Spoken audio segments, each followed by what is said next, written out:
Right, I'm going to bring this disgusting negativity back to some positivity now. Good. By all means do. How did it start? I have no idea. So I'm going to mention Vince Morris, because I've trained with him a few times. Vince is another guy who can make his stuff work and was way probably ahead of the curve of most people. Yeah. Says it like it is. I mean, he's a great guy. Both the seminars I hosted him on, he kicked the crap out of me, and it was lovely, and I learnt a lot. But I think Vince's biggest problem was, well, he didn't hit the internet at the right time, did he? Really? No. He was way before the internet, and if he'd have been probably 10, 20 years later, I'll say 10, because he might listen to this, you never know. 10 years later, and he would have been an internet superstar, I think. I was going to say that he was doing this 20 years before any of the rest of us even started thinking about it. But he was ostracized because of it. He was. You know? Where did he get his start? He's a Shotokan guy originally, right? Yeah, he came to Asano. Asano's senses. That would have been the SKI. Was that the SKI? Yeah. Yeah, him and Dave, Aidan Trimble, wasn't it? Yep. Right. So what got him into the practical side of things and dismissing all the myths? I don't know, actually. It's got to be was he with McCarthy? No. I think. I don't know why he started, but he's taught police and all sorts, hasn't he? Yep. He has done, yeah. I think he came up with the classic question that we all came up with. Look, we've got this kata, and that's separate to this kumite we're doing. It's totally different. That makes no sense. Why are we doing it? And then when you start putting it together, you go, oh, yeah, it does make sense now. I would like to train with him sometime. I've only seen videos of his, but I do admire him for his knowledge and his ability to kind of break down kata. But I do enjoy the way his sarcasm, and when he's talking about, let's say Heian Godan, so right before the jump, and he'll make reference to a very well known in the Shotokan circles of the GK Bunkai, right? So, there's a guy here, you grab his chest, and why not his head, I don't know, but you elbow him here, and as you block that guy's punch, and you turn away from him as you punch him like this, and this is making your punch more stable, and you jump over a bow staff, and he's just so brutally honest and sarcastic. I love it. But then he said, this makes more sense. You do a seoinage, like the judo throw, like the shoulder throw. And the movement is exactly like the throw. And Ian does that one as well. But I do enjoy his sense of humor, as I'm sure you guys do as well. He's awesome. On a seminar, I think he's even more brutally honest, isn't he? I think he's I think even more comes out when he's when you're face to face, and he knows he's in the right company. He doesn't even hide the fact that he's genuinely and thoroughly annoyed at the BS that still prevails out there for kata interpretation. Even on his video, it's obvious that he's disgusted by it. Yeah. But what surprises me, though, is the few times that I have attended Vince's seminars, you get about a dozen people turn up, which is really, surprising for what he knows and how what he can teach you. So that is a bit of a shocker. But again, I think, like Andy and Bob said, it's I suppose he didn't jump on the YouTube or the internet wagon at the right time. It's about promoting yourselves. Obviously you're doing a good job of it, Andy, whereas us three are a bit shit at it. So, I'm not making any money at it. Well, no, can't be far off. But I see. Now we're going to go negative again. But I think this is where there's a bit of a crossover. Is that doing stuff because you're passionate about it and you want to get information out and you want to meet like-minded people and you want to do stuff, or you see it as, here's an opportunity to make some money on the back of this. Different things. Things. And here's the way I look at it. So my YouTube channel, I'm this close to be able to monetize. And in reality, I know once that happens, and I'll probably be able to do that within a few weeks or months. So you see the ads start popping up. after a year, I'll have enough money to buy myself a nice meal. Yeah. It's not about making gobs of money. It's just something to do, and it's just a kind of a measure of how far a person can come along, right? If it catches on. If it doesn't, that's fine too. Well, the thing is, by putting yourself out there, you put yourself on the line, which means you have to keep progressing because you can't just repeat yourself time after time. Right. And Ian mentioned that too. But as soon as you stop putting videos out, your metrics they fall off. Mm-hmm. You'll lose some subscribers. Your view time plummets, and so you got to kind of keep thinking of new stuff to put out. I have couple of ideas I'm going to try to put together. I'm thinking about doing a series of karate myths. Hasn't somebody famous already done that? I'm sure.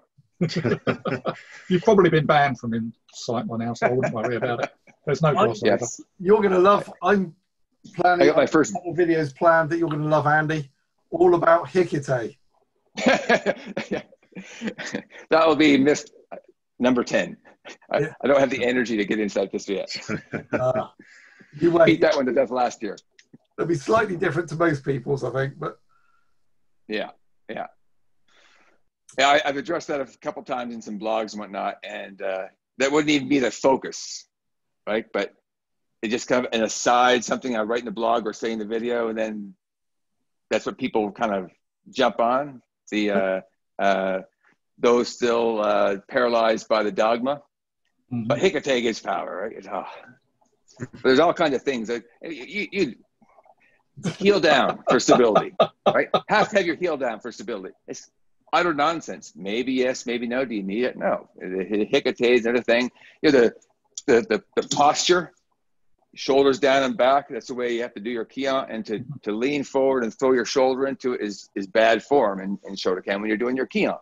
I'm saying that's okay, to some extent. Yeah. We don't have to adhere to this rigid. What is correct is aesthetically based. Yeah. Right. So do it this way. It looks good. From the other point, you can see why they're arguing that, because, well, obviously what they do works, because why would they do it that way otherwise? Yeah. So they have to justify what they do because, it is what they do. They have no other reason for being there. Yeah. So, other people we've trained with. Yeah. Well, I was going to say, you mentioned Vince. I was going to jump down to Don. Yeah, there you go. So I first met Don, actually, and he may or may not remember. He won't be listening to this, so I don't care. Don. I first met Don at a seminar with Elmer Schmeismer. I can never remember how to pronounce his name. Yeah. And that was a great seminar. He was the first person who introduced me to the use of bicycle inner tubes by checking your alignment in punching. Mm-hmm. And I paired up with this big bald guy there, and he was very good at giving me a hard time. I was thinking, he's all right. This guy's a bit tough and rough and ready to go. It was Don. Didn't find out until about 5 years later. Mm-hmm. Right. And he's come up and taught the Bunkai Bash a couple of times now. And Don's great, isn't he? He's got... Yeah, I love him. Well, yeah. I think he's got a soft spot for me. It's like there. Yeah, he likes to use you as a nookie, but yeah. I know I say it over and again, but it's one of the things for the Bash for me as well. That if Don is somewhere, for me, he's worth the cost of entry on his own. I personally think it's if Don's on the list, I think, well, that's good enough. Yeah, Don's really good, really and good. He's a really nice guy, and he has a really easy style of teaching, but so minimal in what he does, but so effective. Yeah. So I'd assume you're aware of Don then, Andy? Yes. Alan, yeah. I was going to say, because I can't imagine he's gone over to Canada to teach. I don't know if he gets about that much. No. Yeah. So I think he's been over to France and taught with the Kisaki Kai treat, hasn't he? So, but yeah, for me, he's fantastic. Apart from the fact he beats me up every time he sees me, but yeah, which is why we love him even more. Yeah, it's a double whammy there, isn't it? It's entertainment as well. That's right. Well, that I think that was the year I just got battered by everybody at the Bash. So it's like, we need a nookie, Brian, over here. Well, I think that was the year that you brought Dim down, wasn't it? So yeah, my Aikido instructor as well. So he just beat me up for everybody's amusement as well. So yeah. And then Jan decided Brian could be Uki, so while I knee him in the legs. So yeah, I've had enough at the end of that bash. So, yeah, you did get a bit of a slap in. Yeah. But you got a reputation from it, Bri. So you can take a beating, basically. Yeah, that's it. That's all we know about you. Yeah. So non-karate seminars. Sorry. Non-karate seminars. Non-karate. I mean, obviously, the biggest one that I say has influenced my training a lot is obviously Rory Miller. It's Rory, yeah. Because Rory's. Yeah. I mean, when I read his first book, I was like, oh, I need to invite him over. And I was looking into that, and then someone who I think he must be BCA, I don't know. He suddenly sent me an email going, I'm inviting Rory Miller over. Would you like to host him? And I was like, yes. And that was it. I hosted him.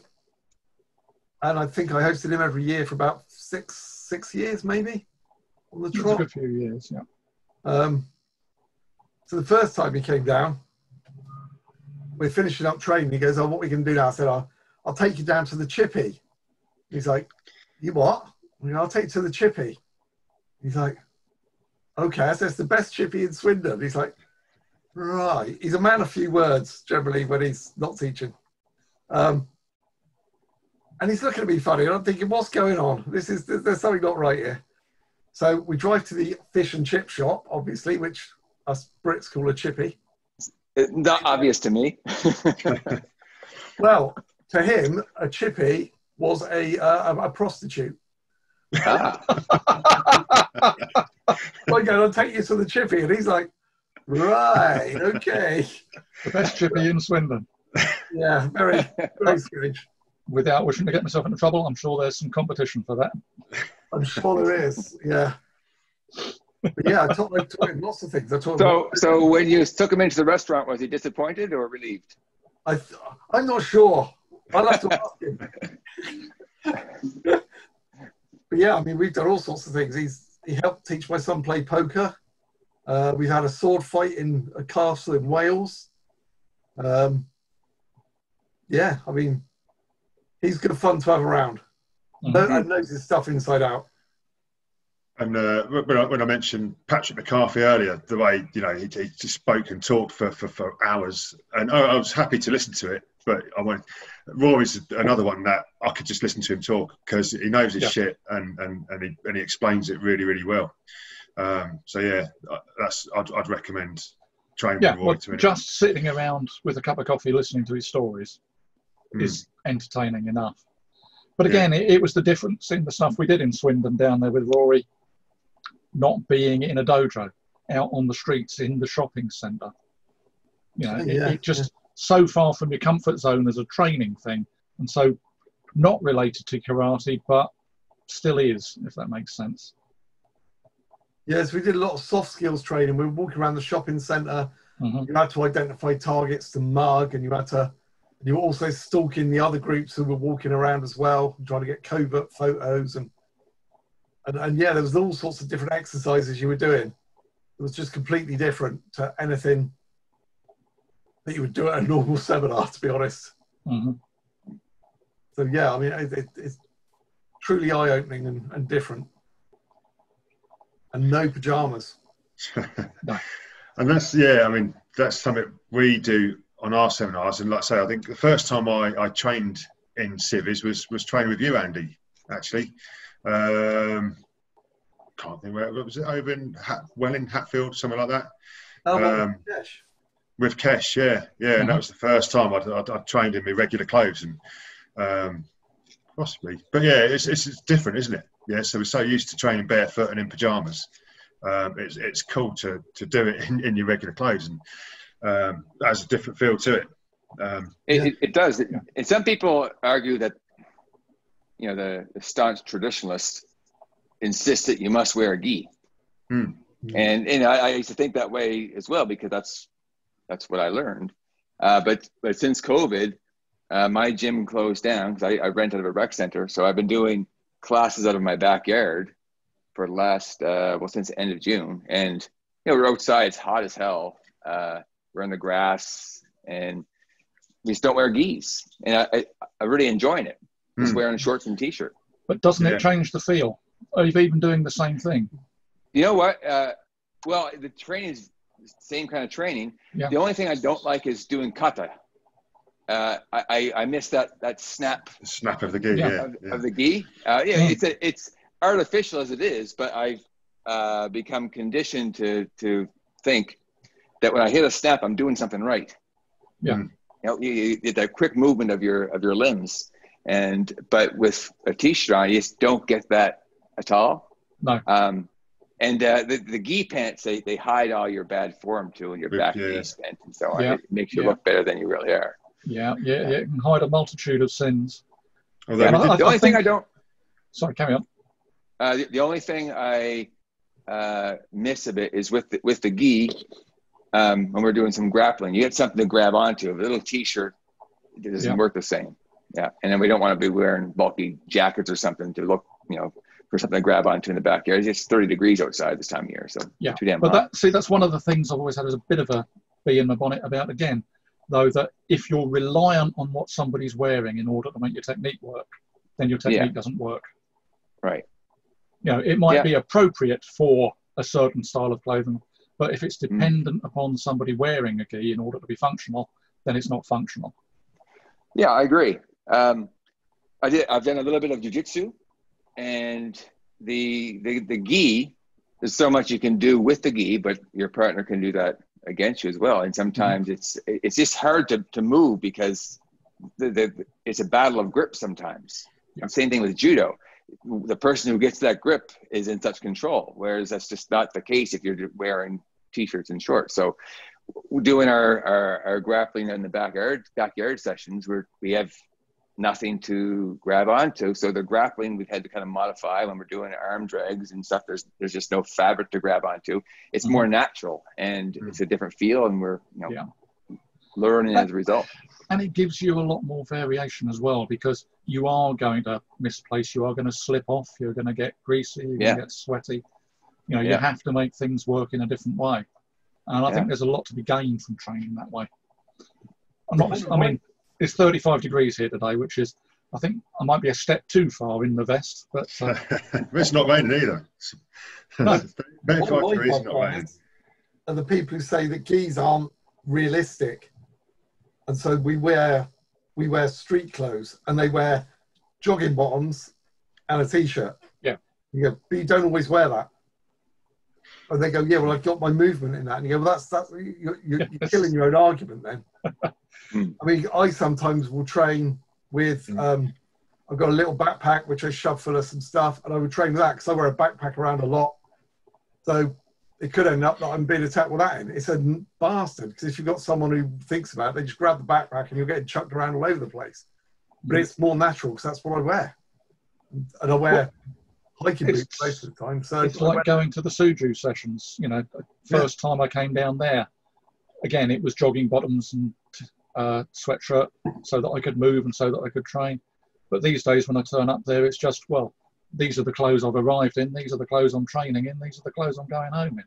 So it's a pair of jeans with my keys in my pockets and my wallet in the back and whatever, because that's how you have to train.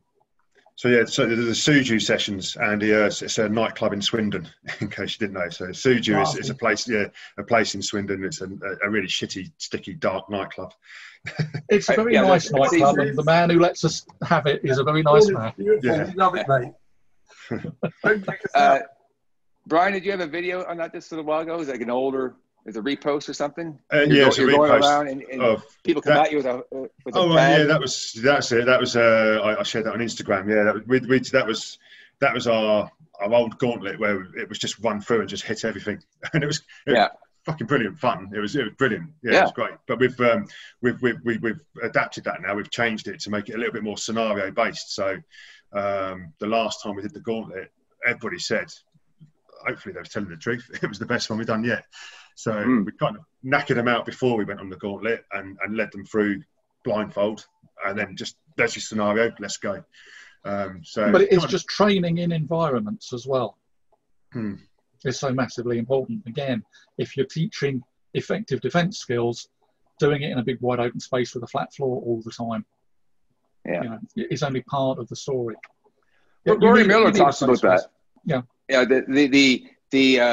Your environment is a blessing and a curse. Like the curb behind you is a curse, but behind your attacker or the railing, it can be to your benefit or to your demise. And understanding your environment and using it to help you. And that's it. Yeah. I mean, the training, it also makes a lot of bunkai make more sense. When you're moving someone's head, suddenly you're smashing their head into something, or you're moving past them so you can escape, and it really does bring some of the bunkai to life, I think. Mm-hmm. Yeah. So have you tried that at all, Andy? Have you trained in environments at all, apart from your shed, which is for us a shed? I can show you my shed. That's what we call a shed. Yeah, Jesus Christ. I wasn't going to say it, but I really hate Andy and his fucking garden and his shed.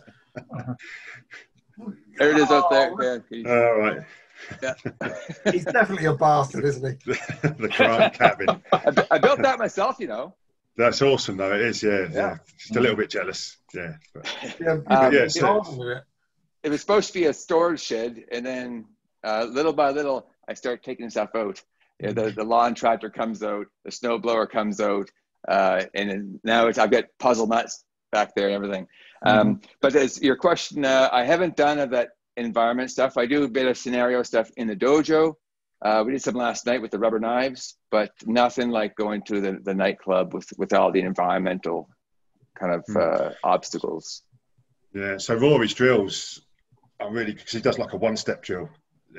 Andy will be able to explain it better because he's hosted him, and Andy does similar things. We've done it with Andy, but it's one-step drills, slow speeds, and just very, very safe. And it is to make use of anything that's around, you know. So often when we've done Suju, we've left like plastic bottles around, so you're allowed to pick up a bottle and shove it in somebody's face.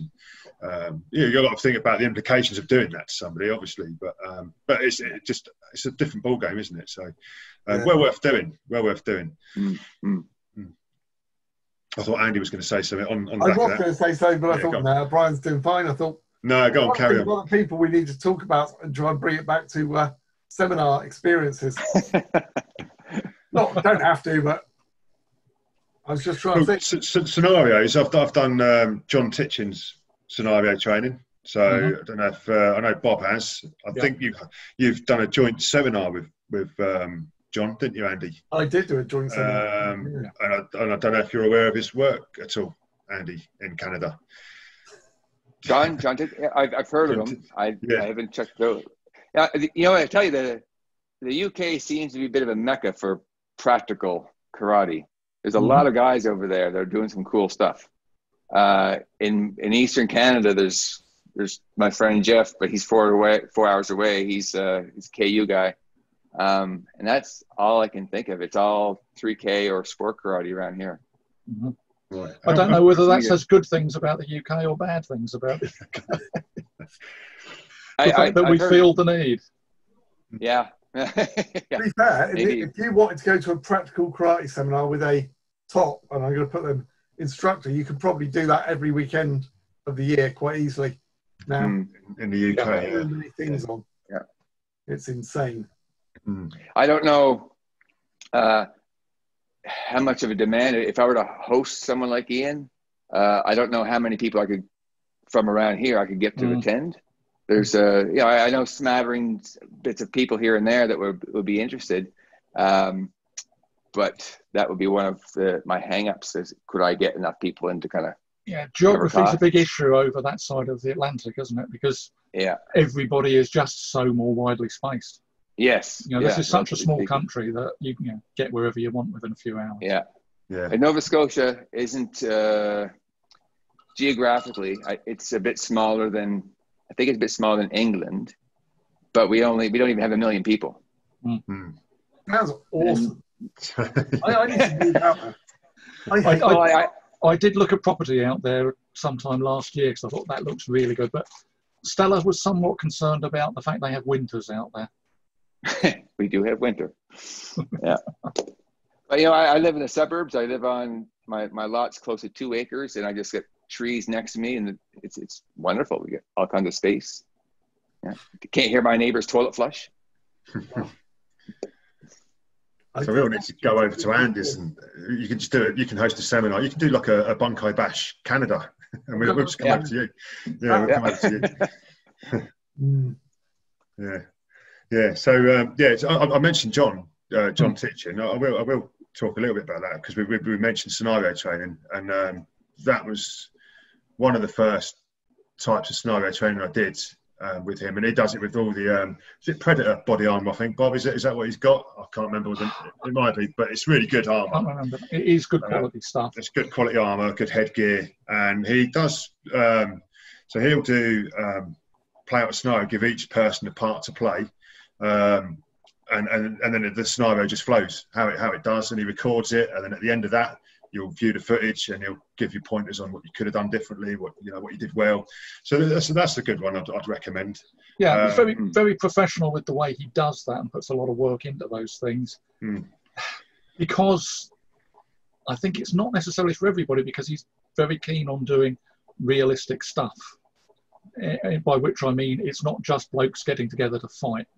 And this is what a lot of martial artists want, is, we're going to go and do so-and-so. We put the body armor on, and we're just going to wail on each other. And that's not really what John's about.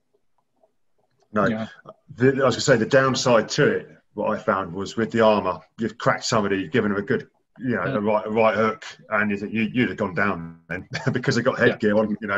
You've rattled them, and I think he likes to keep the head contact, not so to a bit of minimum. Even the body shots, he's sort of throwing in elbows, as a cover.